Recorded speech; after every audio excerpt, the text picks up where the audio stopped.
en mi modalidad. Vamos a ver, quizás no tanto la parte de fisiología y fisiopatología, ya, una, el tiempo es corto, dos, eso debéis, me imagino que se debió haber visto en los ramos respectivos de fisiología y fisiopatología. Ya vamos a estar más bien abocados a qué es lo que ustedes se van a encontrar en un pabellón de geografía y hemodinamia, con qué tipo de gente se van a relacionar, qué tipos de exámenes se van a hacer y más o menos de qué se tratan, ¿ya? Para que el día que les toque pasar por ahí, el día que les toque conocer, primero, se ubiquen bien y segundo, sepan desenvolverse con las cosas que van a importar a nivel de tecnólogo médico, porque toda la parte de fisiología y fisiopatología o se tiene que traer de antes o se debería traer de antes o se va a ir aprendiendo en el camino, ¿ya? Igualmente yo les voy a ir dando algunos links de repente para poder ir leyendo un poco sobre cómo funcionan ciertas cosas. Denme un tantito, estoy esperando a ver si se puede unir la colega de mamografía. Bueno, mientras tanto, mientras se une la profesora, yo por mientras les voy a explicar un poco de qué se va a tratar mi modalidad, ¿bien? Y ya hablamos un poquito de qué se trata la geografía y la hemodinamia. No, básicamente este módulo, por la disponibilidad que tenemos, por la disposición que tenemos y por las limitancias físicas, espaciales, será una modalidad, un módulo de modalidad, para la redundancia, teórica, y contempla el desarrollo de conocimientos necesarios para que el alumno, ustedes, se orienten adecuadamente en cualquier unidad de diagnóstico y terapia endovascular. De nuevo, todo referido o casi todo referido a la parte más técnica, ¿ya? A la parte que más nos va a demandar a nosotros. Ya sea ocupar el equipo, saber cuáles son los cuidados que tenemos que tener, cómo saber si, por ejemplo, en el futuro se dedican a trabajar a esto, saber qué consideraciones tomar al momento de poner un pabellón de hemodinamia, cosas así. Bien. Y entonces, los objetivos general, primero, son adquirir nociones elementales de los procedimientos más frecuentes que tienen lugar en una unidad de angiografía y hemodinamia. De nuevo, tenemos poco tiempo, son muchos tipos de procedimientos y, eh, y bueno, el tiempo es limitado, entonces hay que tratar de darle énfasis a las cosas que yo sé que a ustedes les va a ser más difícil encontrar eh, que otras. La parte de fisiología y fisiopatología, toman un libro de fisiología o fisiopatología y lo encuentran. La parte técnica es la que cuesta encontrar, sobre todo para nosotros, porque no hay una gran bibliografía sobre angiografía y hemodinamia. Casi todo se aprende, entre comillas, en la marcha. Y como objetivos específicos están, primero, conocer los equipos más frecuentemente usados en la unidad de angiografía y hemodinamia. Es ahí donde ustedes van a ver el angiógrafo con todos sus elementos, más algunos equipos adicionales, como por ejemplo ultrasonido intravascular. Ustedes este semestre tienen también ultrasonido. Vamos a estar relacionando un poco algunas cosas de la física del ultrasonido cuando entremos a esa pequeña parte que está cuando veamos intervencionismo coronario.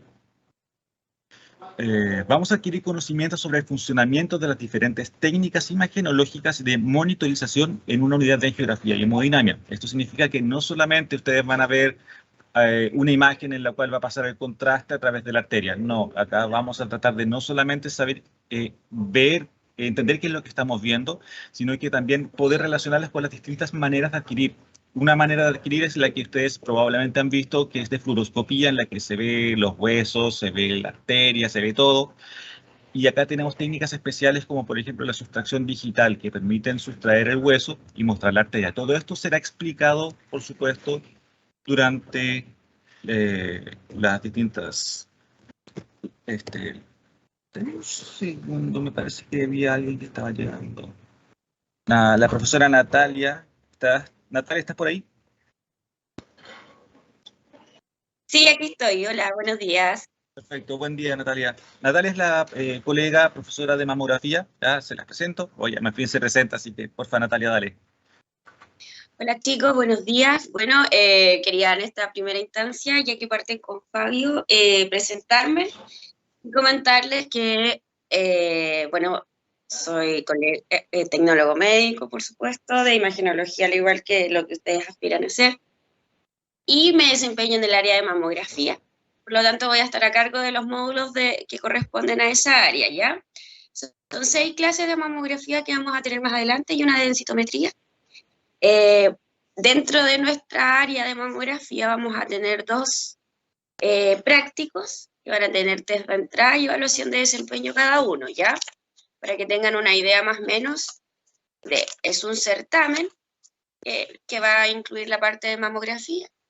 Va a tener el 70% del valor de la nota de mamografía y el 30% la parte práctica, que son 2. Ya, más que nada quería presentarme, desearles un buen año y avisarles que nos vemos en unas semanas más, al menos casi 2 meses más. Y ahí vamos a empezar con nuestras clases de mamografía. Que les vaya súper bien, que tengan un buen año y nos vemos más adelante. Más que nada eso. Muchas gracias, Natalia, por tu presentación. Bueno, también para mí es un gusto poder conocerte, ya porque no hemos tenido la posibilidad de ver nuestras caras. Sí, hola. Y no sé si alguien tendrá alguna duda mientras tanto que le quiera hacer a Natalia.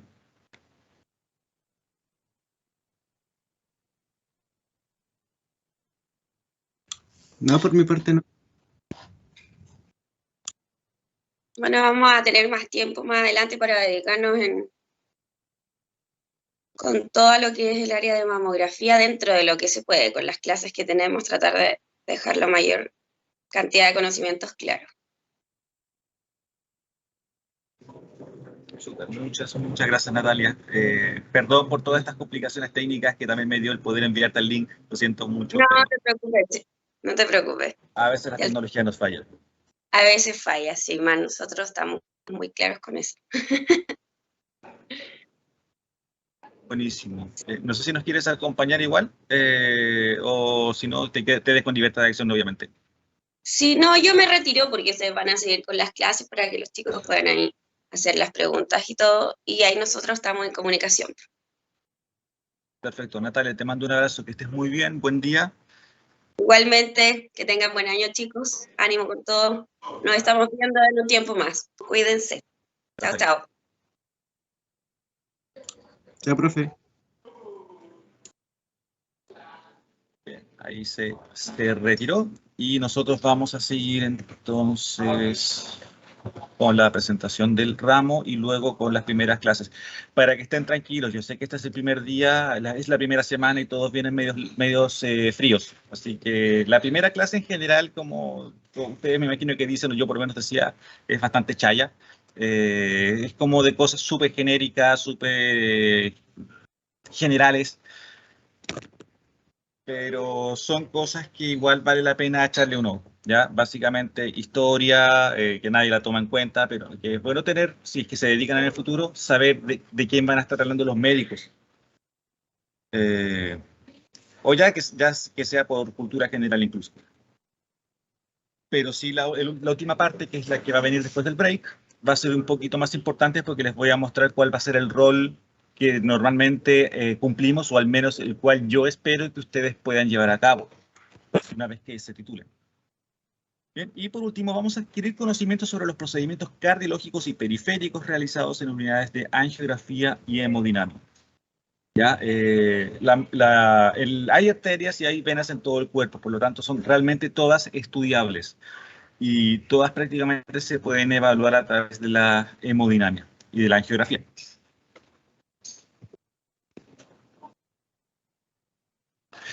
Lamentablemente, como no estoy allá y no tengo un angiógrafo disponible para mostrarles siempre, la estrategia metodológica va a tener que ser en clases teóricas inductivas, más talleres de presentación de imágenes que en realidad van a estar dentro de las mismas clases. ¿Ya?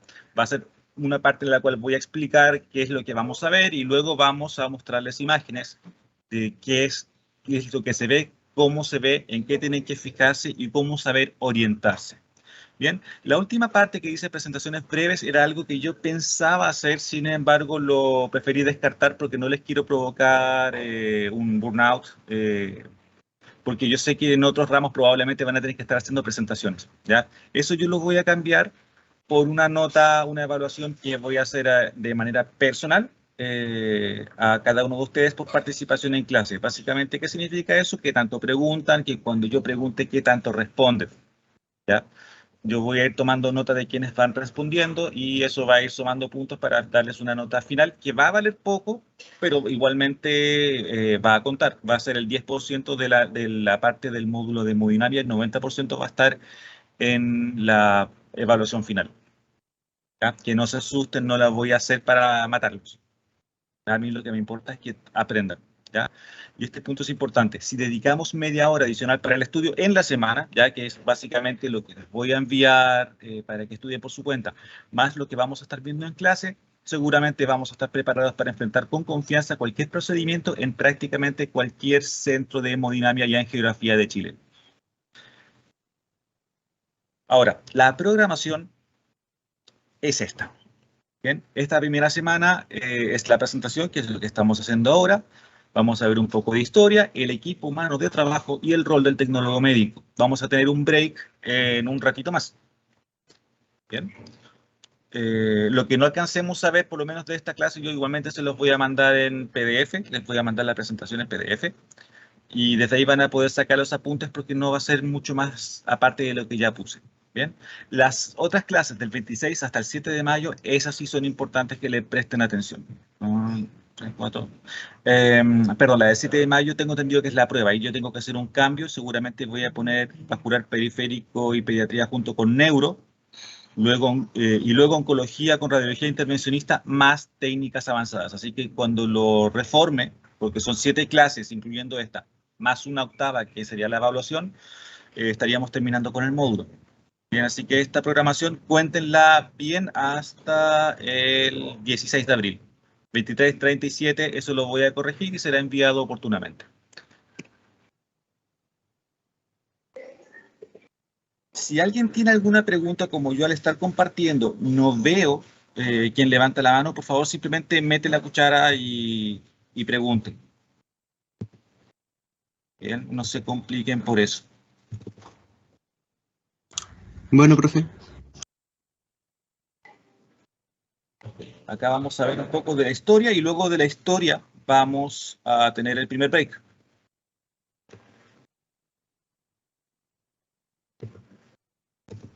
Por favor, díganme si se ve la pantalla. Sí se ve, profe. Ok, buenísimo. Entonces, la primera parte que vamos a ver antes del break, como les decía, es historia, que yo sé que es aburrido, pero si en todos los ramos lo hacen, lo vamos a hacer acá también. Bien, básicamente es para mostrarles que esta ha sido una disciplina en constante evolución desde que se empezó a pensar en el concepto siquiera, que fue en Egipto, ¿ya? Que se hicieron los primeros cateterismos, por supuesto, no fueron a humanos, fue a animales, y se empezaban a meter tubos de bambú para empezar solamente a explorar y a empezar a conocer un poco de cómo era la anatomía y la fisiología animal. Esto se pegó un gran salto hasta que a alguien se le ocurrió primero empezar a describir la circulación de la sangre, que fue don William Harvey. La primera persona que se le ocurrió hacer un cateterismo funcional, no solamente observacional como fue en el caso de los egipcios, sino que funcional, fue al caballero en 1711, Stephen Hales, que básicamente lo que hizo fue poner un termómetro dentro de un caballo para saber cuál era la temperatura de la sangre del caballo. Claramente no era con los mejores medios, pero todo se empieza por algo. Ahora, esto sí es un poquito más importante porque fue Claude Bernard el que demostró de que se podía llegar hasta el corazón de un ser vivo. En este caso se realizó un primer cateterismo cardíaco en un caballo y poder evaluar la presión de del corazón, en este caso del caballo, lo que abrió la puerta a que se pudieran introducir ya catéteres en humanos. Ya en 1912 ocurrió la primera cateterización en Alemania. Y el primer diagnóstico que se hizo angiográficamente se hizo en Portugal. Lo hizo Antonio Egas Moniz en 1926. La historia, la verdad, es que es súper fea, porque este caballero fue a un hospital psiquiátrico de 8 personas que estaban lobotomizadas y prácticamente dadas por perdidas. Y a esas 8 personas les empezó a practicar o intentar practicar angiografías. Se pensaba en un principio, antes de estos intentos, de que era imposible, que si se inyectaba algún medio de contraste, que en ese entonces no eran como los de hoy, sino que eran de una calidad horrible, la persona se iba a morir. De hecho, hubo complicaciones con los 4 primeros pacientes y recién al 5º paciente se pudo obtener alguna imagen angiográfica, que se hizo por medio de una radiografía, inyectando contraste al cerebro. Pero fue súper, o sea, actualmente ya es considerado como súper polémico la forma en la que se hizo, pero bueno, todo parte por algo, y la primera persona que llevó al desarrollo de la angiografía fue justamente ese portugués. Un par de años después, Werner Forssmann, en Alemania, realiza la primera cateterización cardíaca en humanos. La historia graciosa de este caballero es que se la hizo a sí mismo. Con ayuda de una enfermera, no sé realmente cómo llegó, me imagino que habrá sido por una apuesta con otros médicos de que sí se puede y no se puede. Bueno, este caballero, en base ayudado de una enfermera, logró meter una sonda hasta su propio corazón a través de una vena. ¿Ya? Se tomó una radiografía para dejar la evidencia, se los mostró a sus colegas y sus colegas no hallaron nada mejor que despedirlo, porque era poco ético y no sé qué más. Bueno, al final este caballero con un tiempo más adelante igualmente se ganó el Nobel. Bien. Para mí personalmente esos dos son los más grandes aportes de esta pequeña línea histórica que les estoy mostrando. Más adelante, pasando con el tiempo, se siguieron desarrollando avances en la cateterización cardíaca. Zimmermann fue la primera persona que hizo cateterización cardíaca combinada. Si ustedes recordarán de la anatomía cardíaca, podemos dividir el corazón en 4 cámaras, 2 derechas, 2 izquierdas. Esta fue la primera persona que hizo cateterización tanto por el lado derecho como por el lado izquierdo. Si voy muy rápido, por favor, atájenme. ¿Bien? En 1953, esta persona de apellido Seldinger, siempre olvido su nombre, no me lo pregunten, desarrolló una técnica muy especial que es para poder hacer las punciones de manera más segura. Antes de él, todas las punciones eran con agujas directamente, se desnudaba la piel, se pinchaba la arteria, casi como si fuese, perdón, una microcirugía, y luego se introducían los catéteres a través de las arterias o las venas. Este caballero desarrolló un método que hasta el día de hoy se hace, conocido como la técnica de Seldinger, súper importante. Vamos a verlo en unas clases posteriores, cómo se hace. La desarrolló y desde ese momento en adelante se pudo hacer la cateterización en humanos de una manera mucho más segura.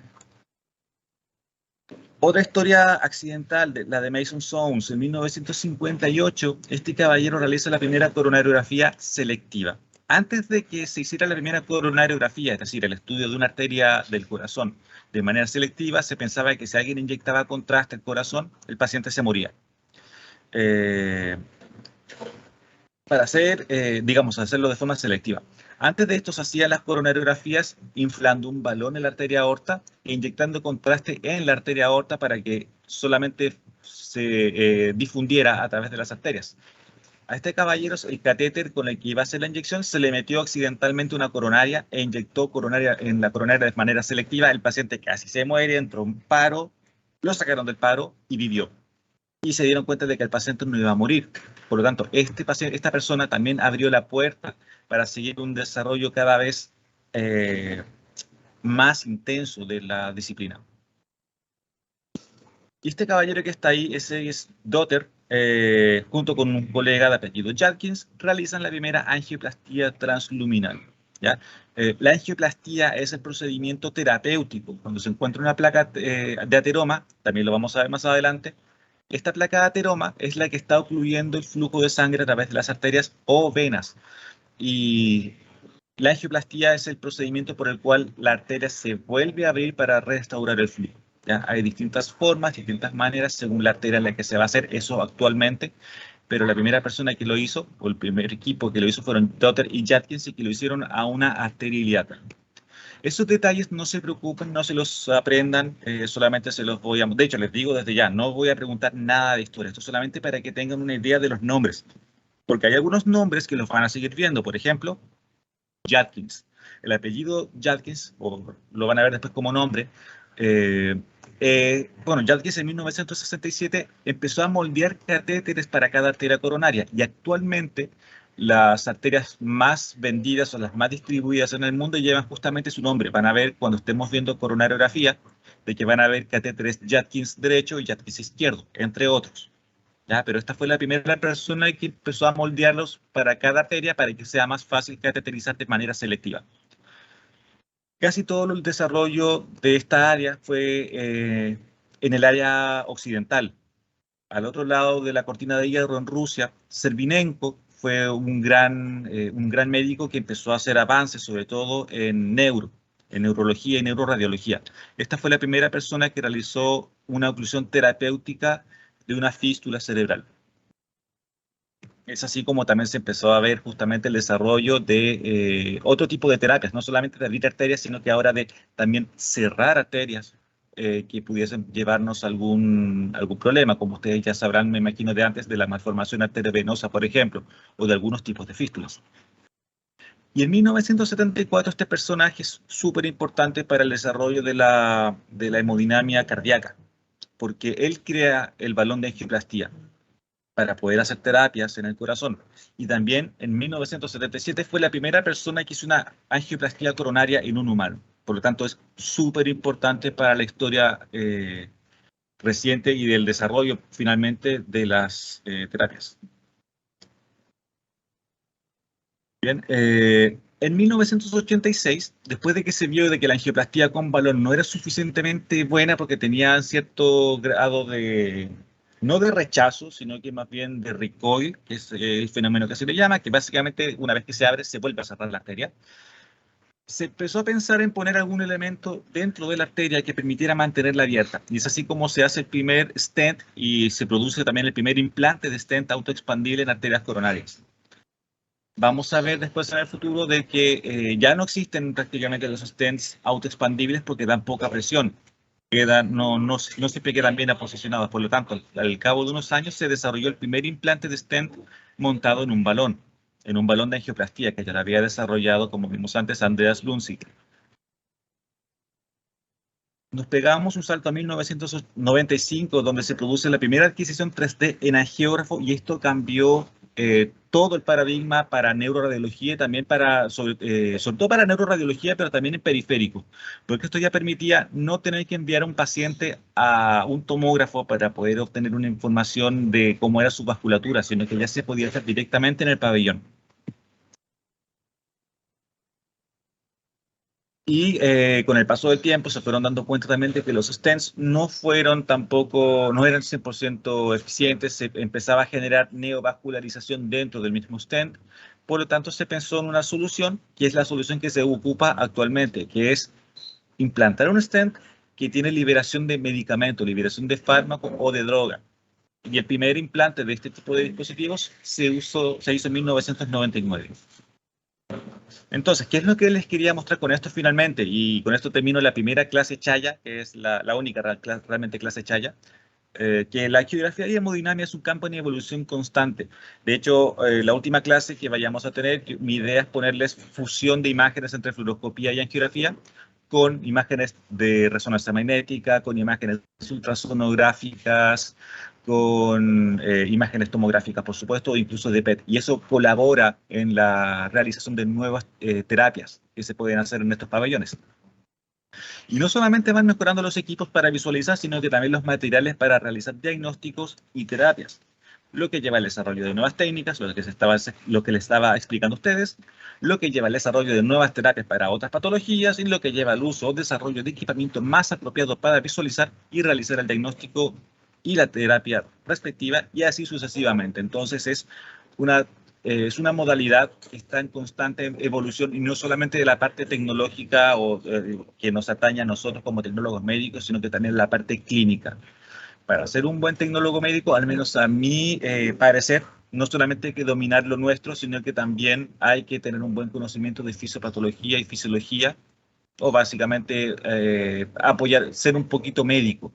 Quizás no al nivel de lo que van a tener que ver en ultrasonido, pero sí es muy bueno que ustedes sepan fisiología y fisiopatología y anatomía. De esa manera van a poder asistir a los médicos de una mejor manera, no solamente haciendo su trabajo, sino que siendo realmente parte integral de un equipo. Bien, luego del break que lo tomamos ahora, vamos a ver el equipo humano de trabajo. Bien, básicamente con quién vamos a trabajar y finalmente el rol de los tecnólogos médicos. ¿Hasta aquí hay alguna duda?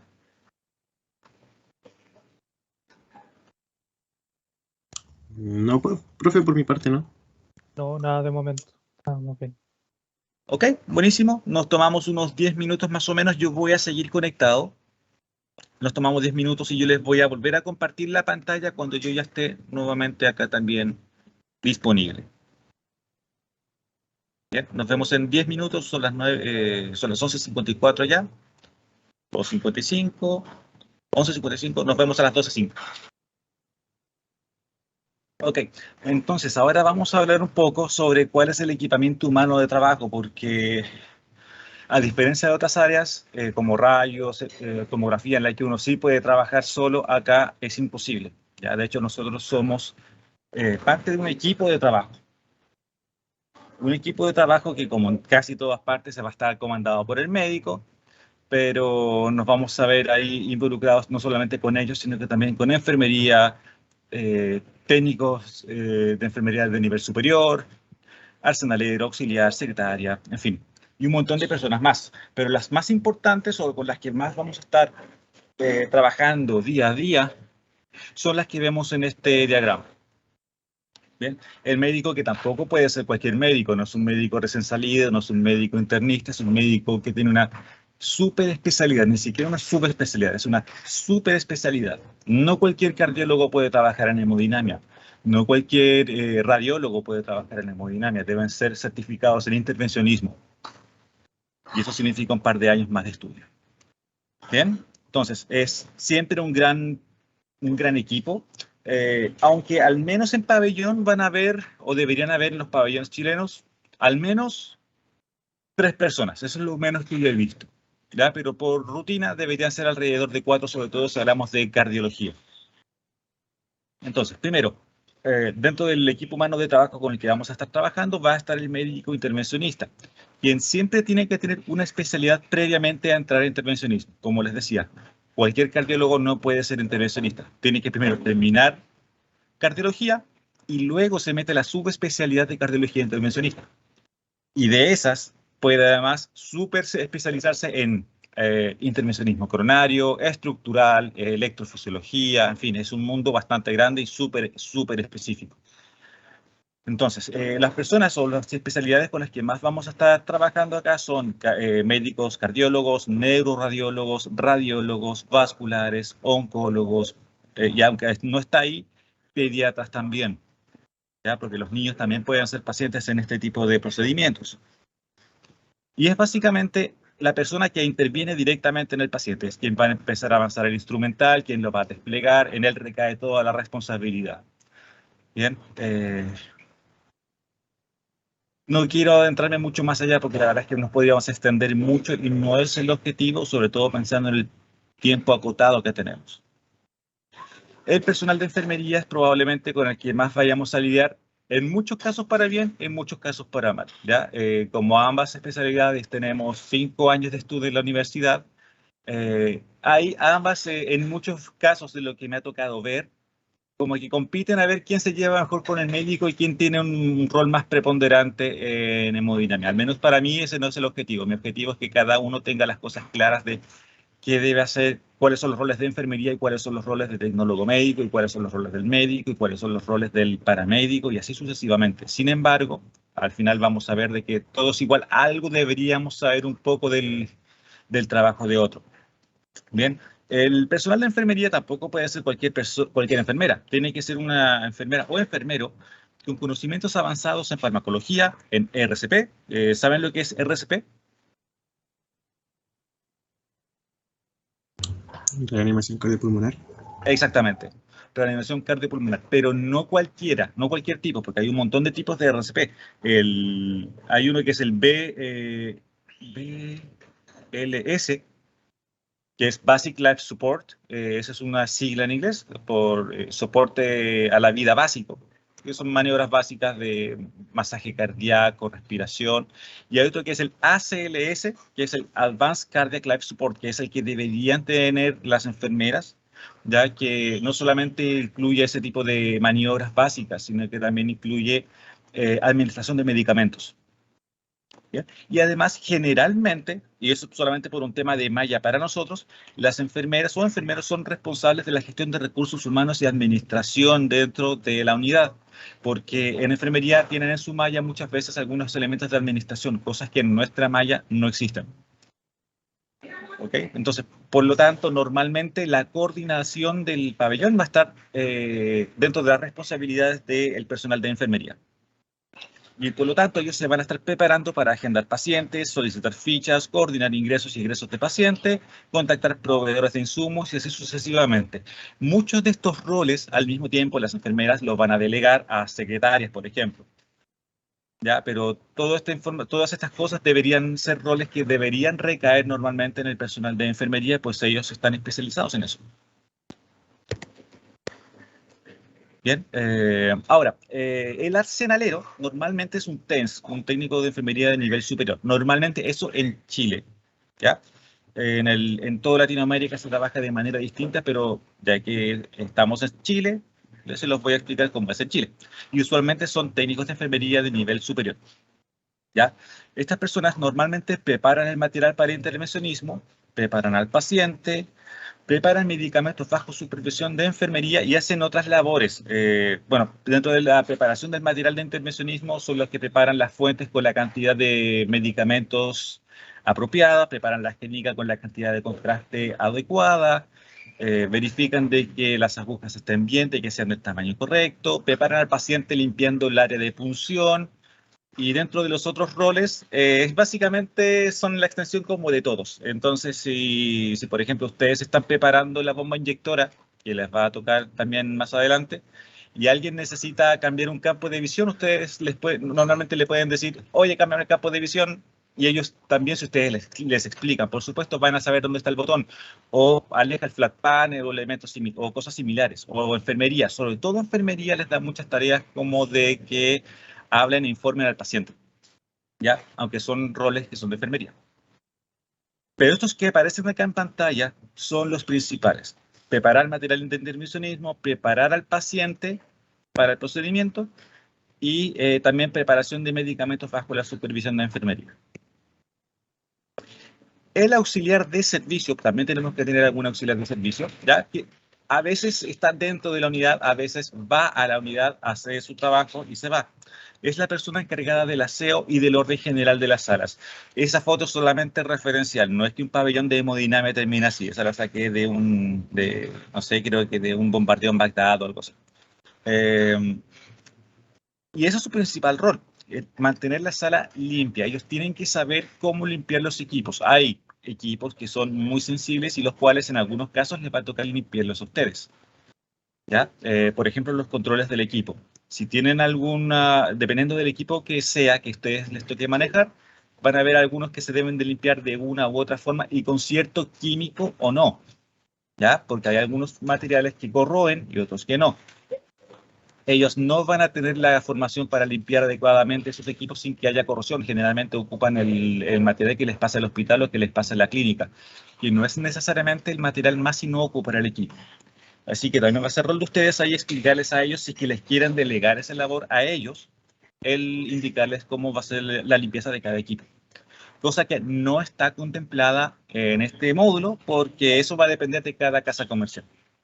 Bueno, y adicionalmente, sobre todo si es que son auxiliares de servicio de la unidad, cumplen funciones de estafeta y o junior. Básicamente lleva las cartas para allá, trae las fichas de allá, ese tipo de elementos. ¿Bien? Pero su rol principal es mantener el aseo de las salas. Y finalmente, las secretarias, que tampoco normalmente tienen ese tipo de pinta ni ese tipo de oficina, son el canal de comunicación regular entre los pacientes electivos y familiares de pacientes con el equipo de trabajo. ¿Ya? También muchas veces son las que hacen el llamado a los distribuidores en caso de que la enfermera no pueda, de que esté muy ocupada. La enfermera a veces suele delegar esa información a la secretaria. O viceversa, los vendedores de insumos, como de stents, balones y similares, se contactan con la secretaria para poder ver cuál es la mejor hora para ir a hacer el conteo de material. Bien, entonces es una persona también importante a pesar de que no va a estar dentro del pabellón. Lo mismo el auxiliar, tampoco está dentro del pabellón durante procedimientos, pero también es importante porque es la responsable de mantener el aseo correctamente. Y hay también personal ocasional, ¿ya? Pueden haber anestesistas, esos los van a encontrar un montón de veces. Sobre todo para procedimientos vasculares y de neuroradiología, el anestesista es fundamental, y para pediatría también. Ecocardiografistas o ecografistas en general pudiesen haber perfectamente, pero lo general que me ha tocado al menos a mí ver es la presencia de ecocardiografistas, sobre todo para algunos procedimientos claramente, si es cardiología estructural. Hay un tipo de especialista que se le dice proctor, que es básicamente un médico súper especializado que va a venir de, no sé, de España, Estados Unidos, de Brasil, que es casi como el gurú mundial de un tipo de procedimiento con un tipo de dispositivo específico, que se ha entrenado por años para hacer el procedimiento correcto con ese tipo de material. ¿Bien? Y también se van a encontrar con proveedores, los proveedores que van a estar haciendo visitas para hacer conteo de material, para presentar material, hacer promoción de sus equipos, porque ese es su rol. Bien, ese tipo de personas es con las que se van a estar encontrando de manera ocasional, muy ocasional. De estos, ¿cuáles son importantes con los que ustedes tengan una muy buena relación? Sobre todo los dos primeros. El tercero, normalmente ustedes van a estar a merced de lo que hagan ellos, ya, porque ellos van a trabajar a su manera, los proctors, pero son ustedes los que les van a tener que saber dar las indicaciones correctas al anestesista y al ecocardiografista dependiendo del procedimiento que se vaya a hacer. Y esa es la idea de este módulo, que ustedes tengan claro cómo se hacen los procedimientos, dónde va a tener que estar la persona para que no vaya a estorbar durante el desarrollo del procedimiento. Bueno, como notas finales, la variedad de personal, como ustedes lo podrán haber visualizado en esta breve presentación, en una unidad es inmensa y de muchas especialidades diferentes. Ya vamos a tener de enfermería, médicos, incluso hay algunos vendedores que son veterinarios, por ejemplo. Bien, y por lo tanto tenemos que saber relacionarnos con cada uno de ellos. Es necesario trabajar en equipo. Ese es uno de los motivos por los cuales a muchos, de hecho, no les gusta trabajar en hemodinamia, porque hay que trabajar en equipo. Y muchos no quieren estar bajo el, entre comillas, mando de un médico, porque siempre piensan de que el médico los va a hacer perder. ¿Ya? Palabras textuales de algunos colegas. La verdad es que cuando se genera un equipo, todos se respetan. Enfermeras, médicos, paramédicos, todos se respetan, todos se tratan con un nivel de cordialidad que si se llega a trabajar bien en equipo, termina siendo súper agradable. Cada uno va a tener su fortaleza o su rol y algo que aportar al equipo de trabajo. ¿Bien? Todos cuentan. De verdad, esto es súper importante. Todos cuentan. Nadie sobra y eso sobre todo cuando hay momentos de crisis como suele pasar ocasionalmente. Cuando llega un paciente infartado y entra en paro cardíaco, todos trabajan, todos saben qué es lo que tienen que hacer para sacar el trabajo adelante, para poder reanimarlo y poder proseguir con el estudio y finalmente lograr alargar la vida del paciente. Y si bien cada uno tiene su rol, es bueno siempre saber algo de las funciones del resto para poder ayudar cuando sea necesario. Es decir, sería bueno que ustedes también, si están en hemodinamia, sepan funcionar. Quizás no preparar el medicamento, pero sí sepan funcionar y administrar lo que les pasen a ustedes. Por ejemplo, es importante que sepan hacer masaje cardíaco o lo van a aprender en su momento. Así como también es importante que todos sepan información de la radiación, del dónde ponerse, y esos son ustedes los importantes. Es importante que ustedes lo expresen al resto, porque son ustedes los especialistas en equipamiento médico y son los especialistas, los súper especialistas en radiación. El resto no tiene idea, realmente, no tiene idea. ¿Ya? Así que ese va a ser su rol. Si se quedan trabajando en una unidad de hemodinamia, ese rol es de ustedes y es súper importante. Hasta acá, ¿cómo vamos?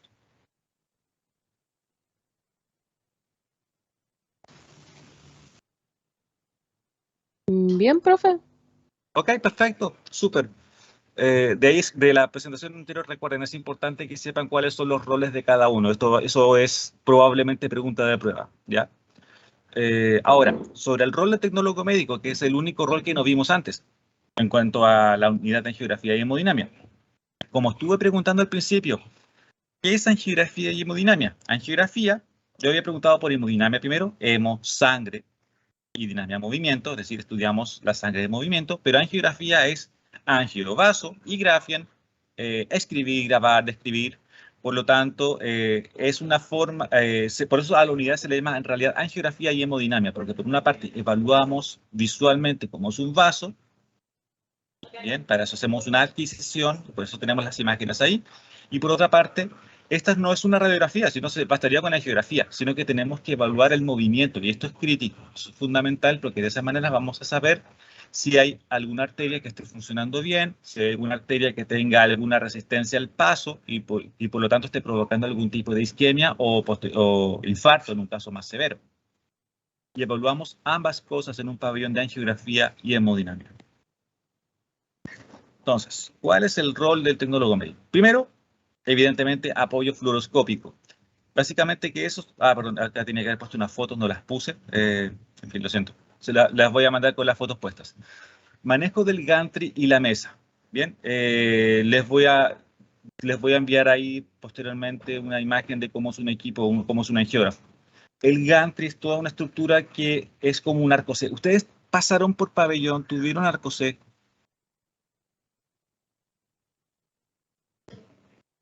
¿Saben lo que es un arco C?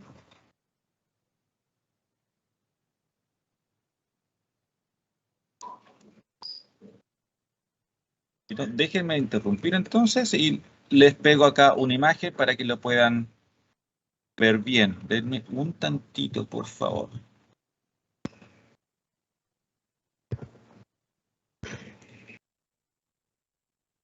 Ok, ahora sí, ahora se las comparto.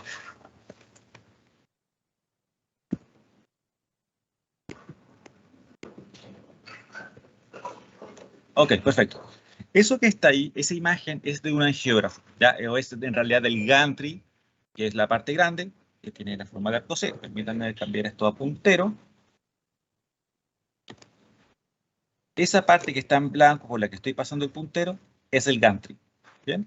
El gantry va a constar de un montón de elementos que los vamos a ver la próxima semana, pero entre ellos los más destacables son el flat panel, que va a estar en la parte de arriba, y el tubo de rayos X, que va a estar en la parte de abajo.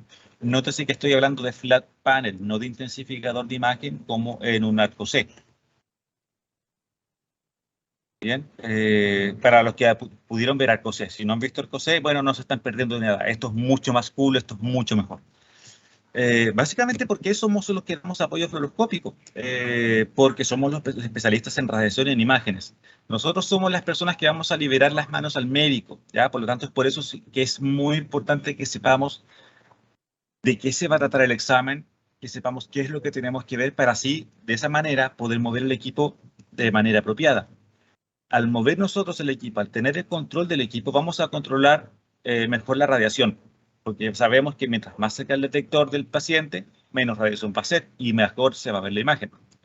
Y de última, si pasa algo con el equipo, ¿a quién van a culpar? Siempre al tecnólogo médico, porque siempre se dice que el tecnólogo médico es el responsable por el equipamiento médico. ¿Bien? Entonces, por eso es importante que seamos nosotros las personas que estemos manejando el gantry y la mesa, básicamente que estemos manejando el equipo. Vamos a ser también los responsables, como vimos antes, de control de emisión de radiación. Somos nosotros los más adecuados para eso porque tenemos la formación para eso. Nosotros vamos a ser las personas que vamos a darle un uso correcto a la protección radiológica, a saber cómo ocupar el delantal plomado, o lead o apron, dependiendo del idioma en que lo vayan a manejar. Los tres significan lo mismo, solo que lead y apron son en inglés. Cuando tener el protector tiroideo y los anteojos o antiparras plomadas. Uso correcto del dosímetro, también es importante que nosotros velemos por eso. En hemodinamia o cuando ocupamos un delantal plomado, ¿ustedes saben dónde debería ponerse el dosímetro? ¿Delante del delantal o debajo del delantal? ¿Era debajo del delantal? Exactamente, lo que debería hacer es poner uno debajo. Eso al menos para la mayoría. ¿Qué es lo que se debería hacer a opinión personal? No, esto no va a ser parte de la prueba, no se preocupen. Pero a opinión personal deberíamos tener uno debajo y uno por delante. ¿Y por qué? Porque en hemodinamia, me imagino que ya también alguien les habrá contado de que se genera mucha radiación y vamos a tener protección bajo el delantal, pero el delantal no nos protege la cara. Entonces, ¿cómo sabemos cuánta es la radiación que estamos recibiendo en la cara? Entonces, a mi opinión personal deberíamos tener dos, uno debajo del delantal y uno a la altura de la cara o en el protector tiroideo, pero encima de él, para poder estimar más o menos cuánto sería la radiación real en piel en las partes no protegidas. Pero bueno, eso es un comentario mío, personal, no lo voy a preguntar como les dije, pero solamente para que lo tengan como, para hacerlos pensar un poquito cuando vayan a ir a una unidad. Somos los responsables de manejar la técnica fluoroscópica correcta, ¿ya? Hay varias técnicas fluoroscópicas que las vamos a ver en su respectiva clase. Y por supuesto también somos los que mejor manejamos el concepto de Alara, que no hace falta que se los pregunte, yo estoy seguro que se lo saben como el Padre Nuestro, estoy seguro. Ahora, en cuanto al uso de las técnicas imagenológicas, perdón, iba a poner una imagen de sustracción digital a la derecha. Lo de la izquierda es una angiografía, es una coronariografía. Bien, nosotros somos las personas que tenemos que saber cuándo ocupar cada tipo de técnica angiográfica. Y si el médico no la sabe, saber proponerla. ¿Ya? La imagen con sustracción digital la vamos a ver en la próxima clase. Ahí les voy a explicar un poquito de cómo se adquiere cada una, cómo funciona cada una. Pero es importante que nosotros sepamos cuáles son las técnicas imagenológicas con las que contamos y saber cuándo va a corresponder usarlas. Tanto 2D, como lo hacíamos antes, como acá, que en realidad podríamos obtener un 3D. Ay, me faltaron muchas imágenes por poner, perdón. Esta es la versión antigua de la clase, lo siento.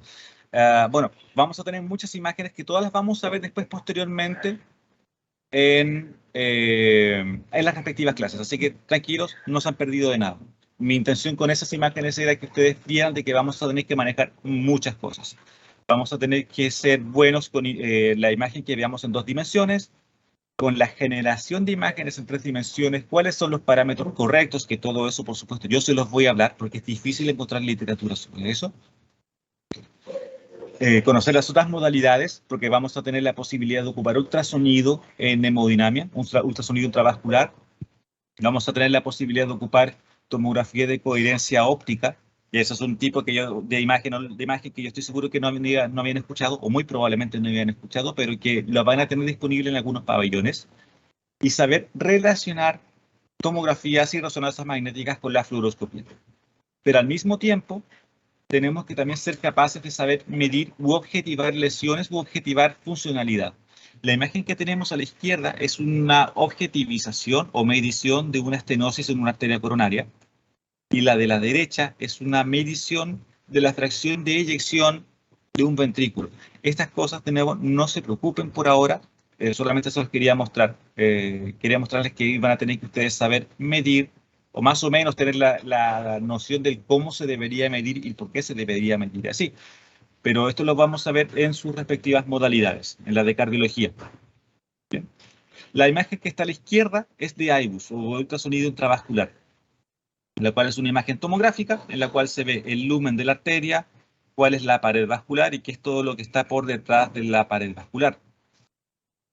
Y nosotros tenemos que tener, o vamos a tener que eventualmente saber cómo visualizar esto y cómo interpretarlo. No es mi intención, por el poco tiempo que tenemos, hacerlos expertos en que sepan esto. Pero sí es mi intención que ustedes sepan reconocer esta imagen y que sepan, esto es un IBUS. Estoy viendo placa. ¿De qué? No tengo idea, pero es placa. Tengo un vaso. Eso sí me interesa que ustedes lo sepan, porque eso es importante. Y vamos a también ser responsables por la configuración correcta de otros equipos, como por ejemplo la guía de presión, ¿ya? Y esto es una medida fisiológica, acá no es imagenológico, es fisiológico. Y vamos a ver un poco de fisiología, de cómo se mide, de cómo funcionan estos equipos para poder medir la presión del cuerpo, de las arterias del cuerpo.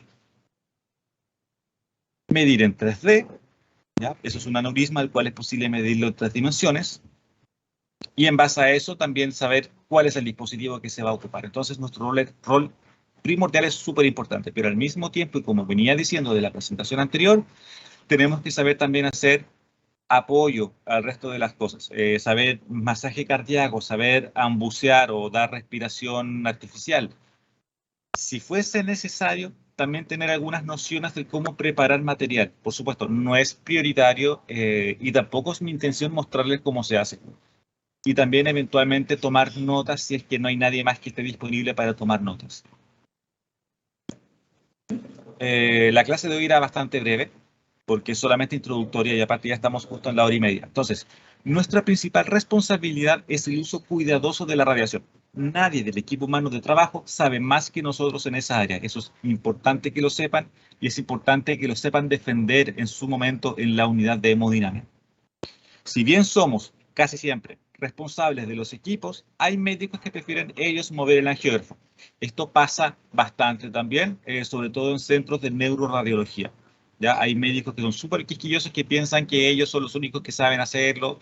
Eh, la verdad es que no es así. Eh, pero hay mañas, hay médicos que son mañosos.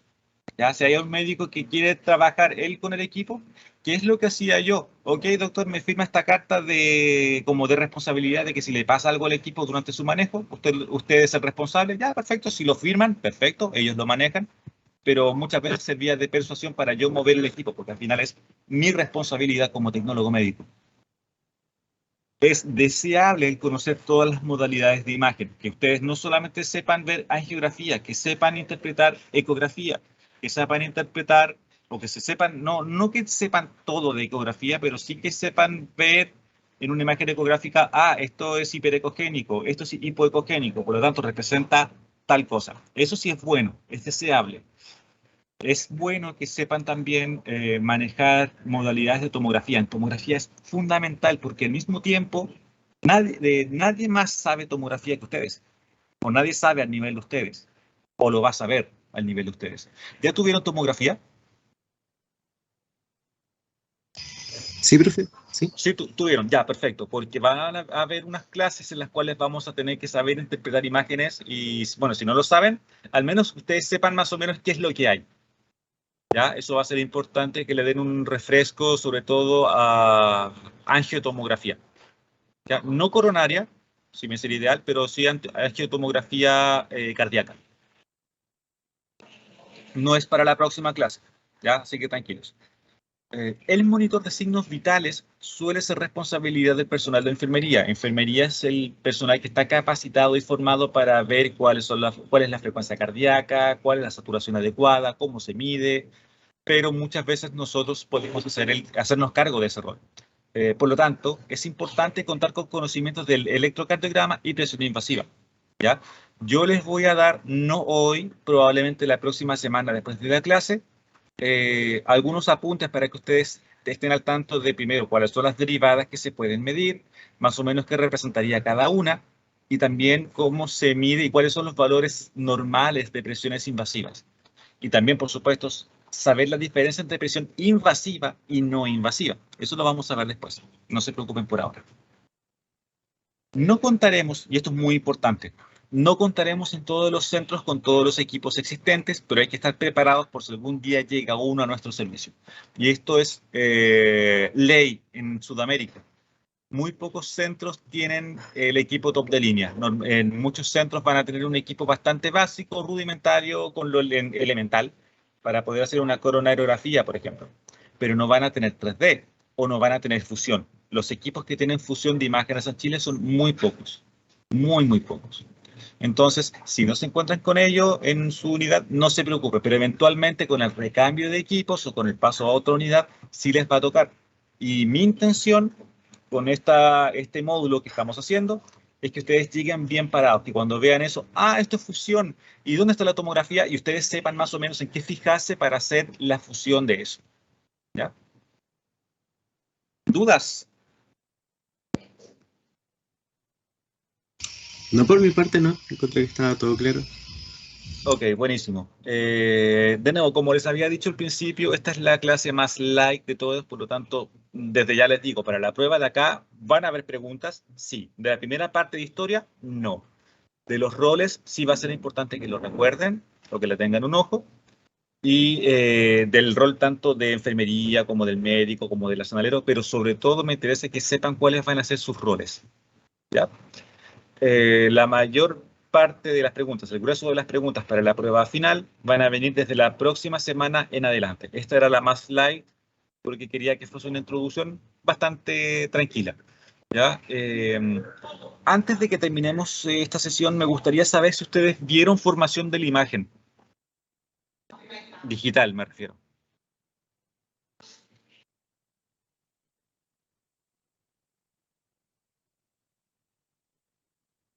Si no me equivoco, sí lo vimos. ¿Sí lo vieron? ¿Vieron entonces radiología digital? Sí, sí lo vimos.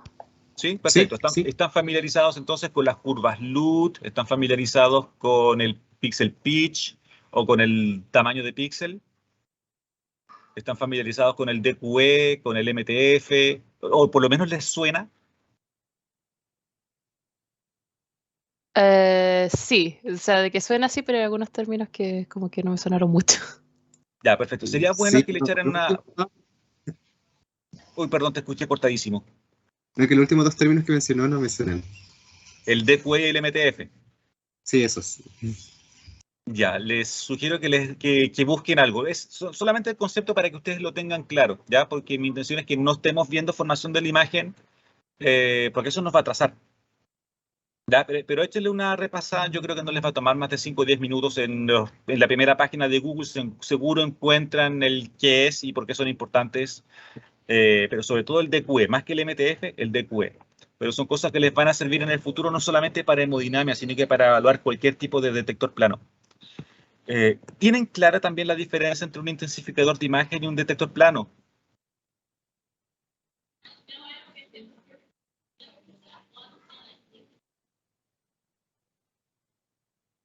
¿Se acuerdan cómo era un intensificador de imagen? ¿Lo pudieron ver en algún momento? Sí, sí, lo vimos. Habría que repasarlo un poco, así, como para recordarlo bien.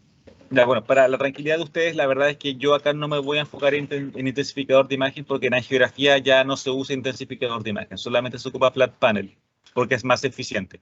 ¿Ya? Si le pueden echar una leída al por qué es más eficiente, sería bueno, solamente para ustedes, para que tengan claro del por qué ahora se ocupa flat panel, por qué no se ocupa intensificador de imagen, mientras que Narco C en pabellón sí se ocupa. ¿Ya? Solamente para que tengan esa claridad ustedes. Esas serían las tareas que yo les daría para la próxima semana para que lo tengan ustedes tranquilos, digamos, los conocimientos refrescados, porque la próxima semana algunas cosas que vamos a ver, de las que les voy a comentar, son de las diferencias entre ciertos equipos, ¿ya? O de las propiedades del detector en realidad. Y para eso, para que no perdamos tiempo en qué es esto otro, es bueno que tengan esas cosas refrescadas. Bien. Bueno, la próxima semana les voy a dar más indicaciones, también les voy a dar algún contenido para que puedan leer y de eso vamos a estar comentando la tercera semana. Bien, por hoy los dejo ya en libertad de acción. Muchas gracias por su participación. Se unieron 12 alumnos, perdón. ¿Solamente 12? Creo que sí, profesor.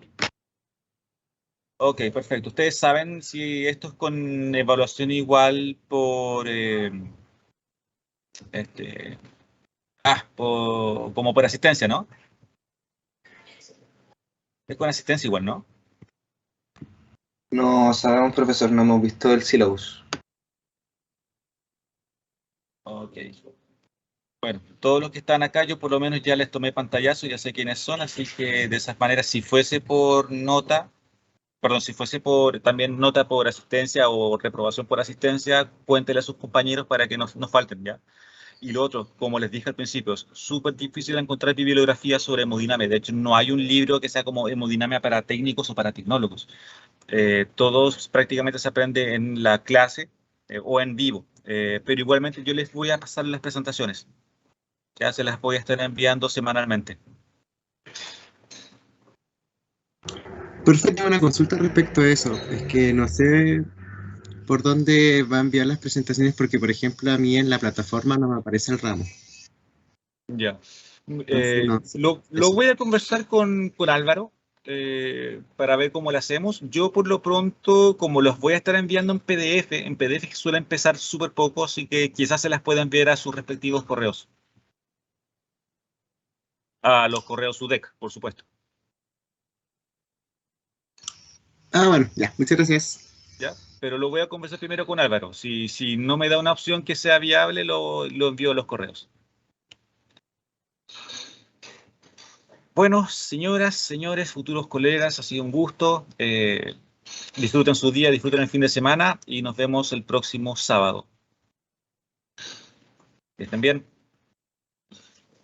Chao, Bueno, profesor. profe, chao, Chao, gracias. profe. Chao. Chao, chao, que estén bien.